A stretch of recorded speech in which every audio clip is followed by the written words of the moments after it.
What's good, peeps? Thanks as always for passing by the channel. Much appreciated. Hit that subscribe button if you guys are new. All right, so tonight, or should I say the early hours of this morning, Canelo and Danny Jacobs will get it on in a unification fight in the middleweight division. That belt, by the way, that WBC belt that they've now introduced, as they always seem to do for big fights, they just introduced another belt, but that belt looks beautiful, right? That belt looks fucking beautiful. I can't wait for this one. I'm truly excited for this fight.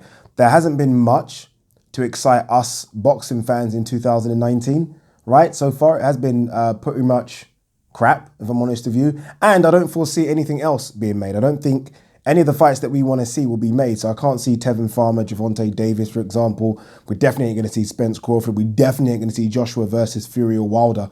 So I think this is the big fight of 2019. I said this in my preview video. If you're waiting for something bigger than this for 2019, then keep waiting, right? This is the fight. Two guys that are live, two guys that don't have much baggage, two guys that don't have much damage, if anything, really, and two guys that genuinely think they can win, right? Normally when you hear fighters that are underdogs say they can win, you just think, okay, whatever. But Danny Jacobs, who is a slight underdog, really thinks that he has got Canelo's number.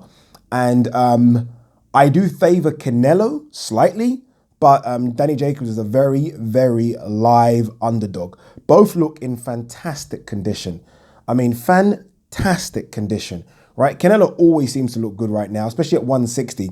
At 154, he did look a bit pale and dry. At 160, he looks fantastic. And Danny Jacobs, I mean, you're talking about one of the biggest 160 pounders. Obviously, there is a hydration clause, a rehydration clause that's been put in, but that's only for Saturday morning. I think it's a 10-pound rehydration clause. So from the weigh-in to Saturday morning, I think he can only put on 10, or is it 12 pounds? After Saturday morning, he can go to whatever he wants, right? I mean, Eddie Hearn spoke about this and said he probably will enter the ring, I think, around 180 pounds. So 20 pounds put on in 24 hours. That's incredible. That's incredible. So he is definitely going to be the bigger man.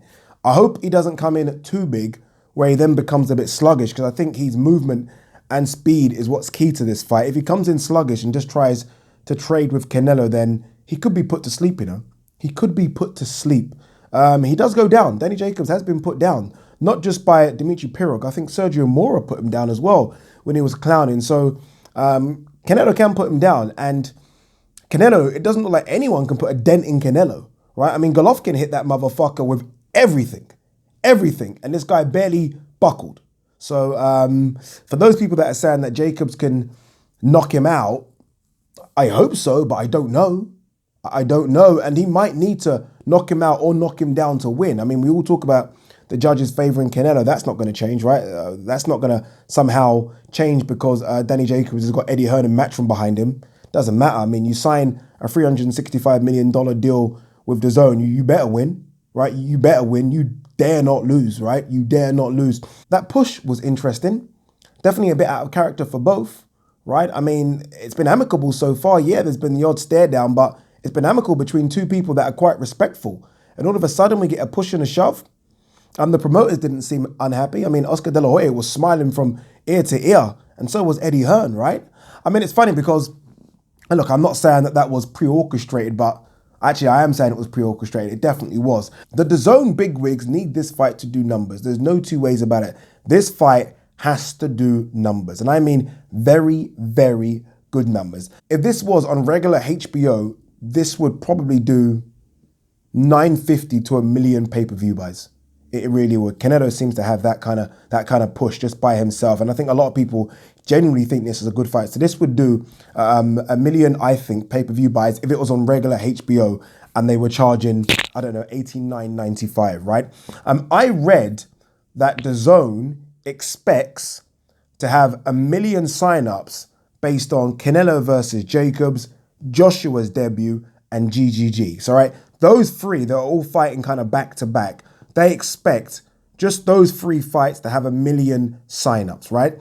If it's got to a situation, and this is all kind of ifs and buts because we don't know because DAZN don't release their numbers. If they were looking at the analytics for this, which they will do, obviously it's a big fight. This is their biggest fight so far.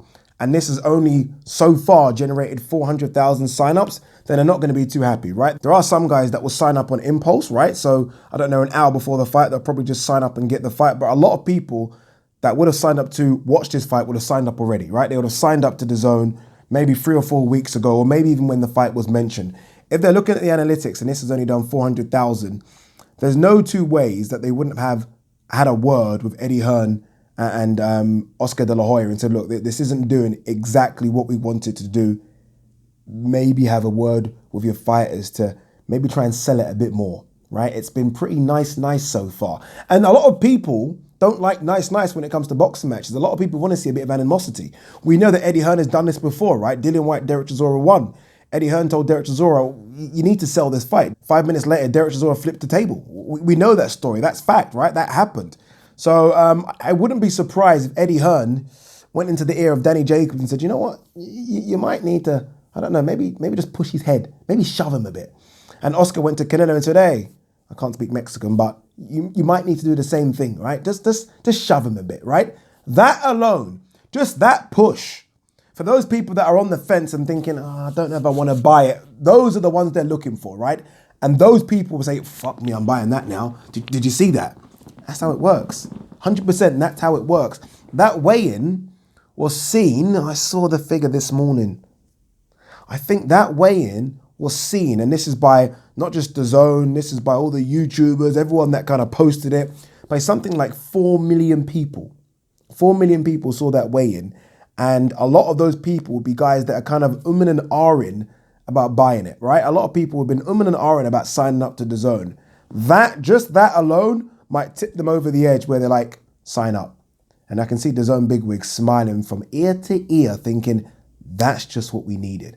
And it is what they needed. Because I think this one will do the big numbers it expects. I don't expect Joshua to do it really, especially with the change of opponent. And I don't expect Gennady Golovkin versus Steve Rolls to do good numbers. I do expect this, and so does Dazn. And that push, I think, pre-orchestrated, might just help. What do you guys think? Let me know. Peace.